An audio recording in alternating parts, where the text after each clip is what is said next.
Type of reaction ఉంటే డెఫినెట్గా ఎక్కడన్నా ఇలాంటి సిఐలు ఇప్పుడు ఆ సిఐని కూడా నేను డైరెక్ట్ అనడంలా, నాకు బాధితురాలు చెప్పిన వివరాల మేరకే నంబర్తో సహా నేను ట్రై చేశాను. అదే మీకు చెప్తున్నా. సిఐ రేపు మీరు మాట్లాడినప్పుడు ఆయన ఏం వివరణ ఇస్తాడో జరిగింది ఏంటో ఆయన చెప్పేది ఆయన చెప్తాడేమో చూడండి. బట్ ఇందులో ఏ మాత్రం నిజం ఉన్నా action should be taken. Right. Gafoor garu ఇప్పుడు చెప్పండి సార్, కంక్లూడ్ చేయండి. ఒక చిన్న విషయం అండి, నేను అంటే ఆ పర్టికులర్ కేసులో నేను పోవడం ఒకటే చెప్తున్నాను. నేను ఆత్మగూరు రిప్రజెంటెడ్ బై ఆనం రామనారాయణ రెడ్డి అండి, మంత్రి గారు. అది ఒకటి. సరే, ఆయనకేం సంబంధం లేకపోవచ్చు.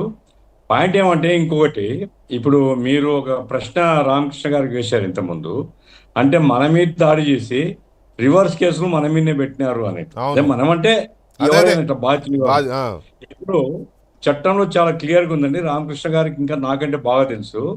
ఎవరైనా ఫాల్స్ కంప్లైంట్ ఇచ్చి ఈ రకంగా చేసి ఆ కేసు కనుక కొట్టివేయబడితే అతని మీద తిరిగి కేసు పెట్టేటువంటి అవకాశం ఉంది. నేను అదే సార్ గఫూర్ గారు, నేను అదే అంటున్నా. చంద్రబాబు నాయుడు గారు ఎలక్షన్ల ముందు ఇలాంటి తప్పుడు కేసులు పెట్టి అధికారులను వదిలిపెట్టబోము అని 10 సార్లు చెప్పేవారు. ఇప్పుడు కొత్తగా ఏం వస్తున్నాయో తెలుసా? కేసులు పెట్టిన వాళ్ళు కాదు, కంప్లైంట్లు ఇచ్చిన వాళ్ళు. నన్ను సాయిరెడ్డి పెట్టమన్నాడు, నన్ను మా ఎస్ఐ గారు పెట్టమన్నాడు, వీళ్ళు బయటకు వస్తున్నారు. మరి పాపం కోడెల శివప్రసాద్ గారు ఏంటండి పాపం, ఆయన చావుకి ఎవరండి బాధ్యత వహించాలి ఇప్పుడు? సో అదే నేను ఎగ్జాంపుల్ తీసుకున్నది. కేసులు అప్పుడు తప్పుడు కంప్లైంట్ ఇచ్చిన వాళ్ళ మీద కూడా చర్యలు ఉండాలంటున్నాను నేను. తప్పనిసరిగా తప్పుడు కంప్లైంట్ ఇచ్చిన వాళ్ళ మీద రివర్స్ కేసులకు సంబంధించి అన్ని కాదు, కానీ కొన్నైనా సెలెక్టెడ్ దాంట్లో చేస్తే భయం ఉంటుందండి. అవును. ఇప్పుడు కొడెల శివప్రసాద్ లాంటి ఒక పెద్ద మనిషి, ఆయన ఎంతో అనుభవం ఉంది, సీనియర్ మోస్ట్ రాజకీయ నాయకుడు, ఫర్నిచర్ దొంగ అని కేసు పెట్టి ఆయన ఆత్మహత్య చేసుకున్నట్టు చేసినటువంటి వాళ్ళను అంత ఈజీగా వదిలిపెట్టకూడదు కదా. కాబట్టి ఇటువంటివి కూడా ఆలోచిస్తే మంచిది అంటున్నాను నేను పట్టాభి గారికి.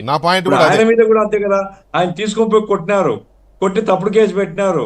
మరుసటి రోజు ఈ తెలుగుదేశం పార్టీ నాయకుడు ఎస్వి చాలా గొప్పవాడు నేను చెప్పినాను, ఏమయ్యా సామాజిక వ్యామోహం ఇంత అయితే మీ నాయకుని కొడితే నువ్వు పొగుడుతున్నావు అని. కాబట్టి ఇట్లాంటివి ఏమున్నాయో ఇంకోసారి అరాచకం చేయకూడదండి. ఇప్పుడు సరిపోకపోవచ్చు, మనకు రాజకీయంగా ప్రత్యర్థులమైనంత మాత్రాన పోలీసుని వినియోగించి వేధించి భౌతికంగా చిత్రహింసలు చేసే ధోరణి చాలా దుర్మార్గం అండి రాజకీయాల్లో. పోయినసారి జరిగిందే అది, ఈసారి జరగడానికి వీలేదు.